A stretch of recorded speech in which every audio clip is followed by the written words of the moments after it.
दोस्तों, आज गुवाहाटी के बारास्पारा क्रिकेट स्टेडियम में साउथ अफ्रीका के खिलाफ चल रहे दूसरे टेस्ट मैच के तीसरे दिन यशस्वी जायसवाल ने ऐसा बल्लेबाजी तूफान मचा दिया जिसे देखकर पूरा स्टेडियम दंग रह गया। साउथ अफ्रीका ने पहली पारी में 489 रन का विशाल स्कोर खड़ा किया था और भारत पर दबाव था, लेकिन यशस्वी ने ऐसा खेल दिखाया कि पूरा मैच ही एक तरफा लगने लगा। तो दोस्तों, इस वीडियो में बताएंगे कि यशस्वी जायसवाल ने कैसे साउथ अफ्रीकी गेंदबाजों को मैदान में घुमाया, कितने चौके छक्के लगाए, किस अंदाज में उन्होंने इंडिया की स्थिति मजबूत की और कैसे एक युवा ओपनर ने पूरे मैच की दिशा बदल दी। लेकिन उससे पहले एक छोटा सा सवाल, क्या आपको लगता है कि यशस्वी जायसवाल आने वाले समय में भारत के सर्वश्रेष्ठ टेस्ट ओपनर बन सकते हैं? कमेंट में जरूर बताएं। और अगर आप यशस्वी के असली फैन हैं तो वीडियो को लाइक कर देना। जय हिंद। दोस्तों, गुवाहाटी की बारास्पारा की पिच पर आज जो हुआ वह भारतीय टेस्ट इतिहास के बड़े दिनों में से एक था।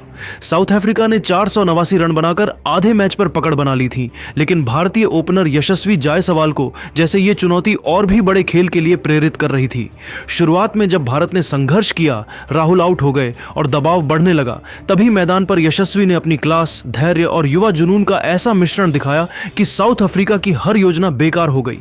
पहले 10 से 12 ओवरों तक यशस्वी ने स्पिनरों को पढ़ा, गेंद को देख देखकर धीरे धीरे अपनी लय बनाई। हार्मर की बाहर जाती गेंदों को उन्होंने शानदार तरीके से छोड़कर गेंदबाज को परेशान किया। लेकिन जैसे ही उन्होंने पिच की गति को समझा, साउथ अफ्रीका का खेल खत्म। एक ओवर में हार्मर की एक शॉर्ट गेंद को उन्होंने पावरफुल पुल शॉट से मिड विकेट बाउंड्री तक पहुंचाया। अगले ही ओवर में महाराज की फुल लेंथ गेंद को क्रीज छोड़कर निकलकर कवर के ऊपर से उछाल दिया। स्टेडियम में शोर इतना था कि कमेंटेटर की आवाज भी दब गई। भारत दबाव में था, लेकिन यशस्वी नहीं। उन्होंने अपनी पारी का पहला शानदार चौका तब लगाया जब जॉनसन की एक 140 से अधिक की गेंद को उन्होंने सीधे कवर ड्राइव किया। गेंद जमीन को छू भी नहीं पाई और 4 रन लिख दिए गए। यह सिर्फ शुरुआत थी। इसके बाद उन्होंने धीरे धीरे अपनी पारी को आगे बढ़ाया और 58 रनों की शानदार पारी खेलकर भारत 68 रनों पर ऑल आउट हो गया। को स्थिरता दी। पिच का उछाल, गेंद की स्पिन और प्रेशर, तीनों से लड़ते हुए यशस्वी की बल्लेबाजी आज असली टेस्ट क्रिकेट का मास्टर क्लास थी। उनके साथ साई सुदर्शन ने भी संभल कर बल्लेबाजी की और साझेदारी आगे बढ़ाई।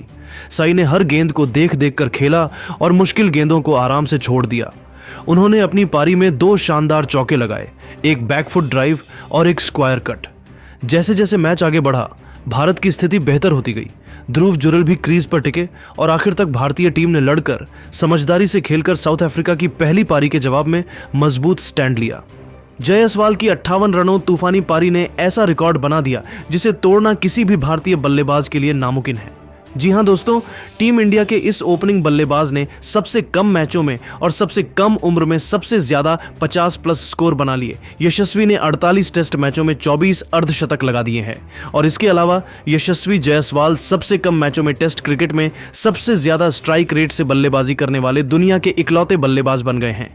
यशस्वी जायसवाल टेस्ट क्रिकेट में 98 के स्ट्राइक रेट से बल्लेबाजी करते हैं, जो टेस्ट खेलने वाले किसी भी बल्लेबाज से ज्यादा है। दोस्तों, आपको यशस्वी जायसवाल की ये पारी कैसी लगी? कमेंट करके इस बच्चे का हौसला जरूर बढ़ाएं और ऐसे रोमांचक क्रिकेट अपडेट्स के लिए हमारे चैनल को सब्सक्राइब जरूर करें।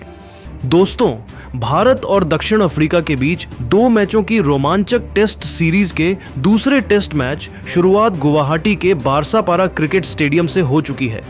पहले और दूसरे दिन साउथ अफ्रीका ने शानदार बल्लेबाजी के दम 489 रनों का पहाड़ जैसा स्कोर खड़ा कर दिया। भारत ने भी अपनी पारी की जबरदस्त शुरुआत की और तीसरे दिन टीम इंडिया जब मैदान में उतरी तो एक नाम गूंजने लगा। इंडिया। भारतीय बल्लेबाजों ने भी फैंस को निराश नहीं किया और अपने बल्लेबाजी दर्शकों का खूब मनोरंजन किया। टीम इंडिया का आज का एकमात्र लक्ष्य है दूसरे दिन बड़ा स्कोर खड़ा करना और मेहमान टीम साउथ अफ्रीका पर शुरुआती दबाव बनाना। भारत इस मुकाबले को किसी भी हालत में जीतना चाहता है। तो दोस्तों, आइए चलते हैं इस पहले टेस्ट के तीसरे दिन की पूरी रोमांचक कहानी की ओर। क्या टीम इंडिया साउथ अफ्रीका पर तीसरे ही दिन दबाव बनाने में सफल हो पाएगी? नीचे कमेंट में हमें अपनी राय जरूर बताइए और अगर आप टीम इंडिया के सच्चे फैन हैं तो इस वीडियो को लाइक और सब्सक्राइब करना बिल्कुल मत भूलिएगा। दोस्तों, गुवाहाटी टेस्ट मैच का तीसरा दिन शुरू होने से पहले माहौल ही कुछ अलग था। भारतीय फैंस की उम्मीदें आसमान पर थीं, क्योंकि दूसरे दिन भारत ने बिना किसी विकेट के नुकसान के 9 रन बनाए थे और दोनों ओपनर शांत समझदारी वाली बल्लेबाजी करते हुए नाबाद लौटे थे।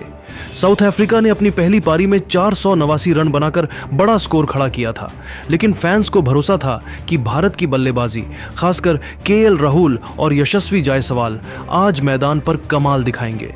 सूरज की हल्की किरणें मैदान पर जैसे ही पड़ी, माहौल बिल्कुल तैयार था एक बड़े मुकाबले के लिए। तीसरे दिन का खेल शुरू होते ही केएल राहुल और यशस्वी जायसवाल का आत्मविश्वास देखने लायक था। साउथ अफ्रीका ने गेंदबाज मार्को जेनसन और मुल्डर के साथ आक्रामक शुरुआत करने की कोशिश की, लेकिन दोनों भारतीय बल्लेबाज उनके हर प्लान को बेहद शांत दिमाग से संभाल रहे थे। राहुल ने शुरुआती ओवर्स में अपनी क्लासिक धीमी लेकिन स्थिर तकनीक दिखाई। वह गेंद को देर से खेलते, छोड़ते और जब भी मौका मिलता स्क्वायर या पॉइंट की दिशा में रन निकाल लेते। दूसरी ओर यशस्वी जायसवाल आज एक बिल्कुल अलग अंदाज में दिख रहे थे, संयम भी और आत्मविश्वास भी। जैसे जैसे ओवर बीतते गए, जायसवाल की टाइमिंग और भी बेहतरीन होती गई। उन्होंने मल्डर की थोड़ी सी शॉर्ट गेंद को बैकफुट पर जाकर जोरदार तरीके से पुल किया और चौका प्राप्त किया। फिर अगले ओवर में जॉनसन की फुल लेंथ गेंद को कवर ड्राइव के साथ बाउंड्री तक पहुंचा दिया। स्टेडियम में बैठे फैंस की खुशी का ठिकाना नहीं था। यशस्वी का हर शॉट दर्शकों के दिलों में जोश बढ़ा रहा था।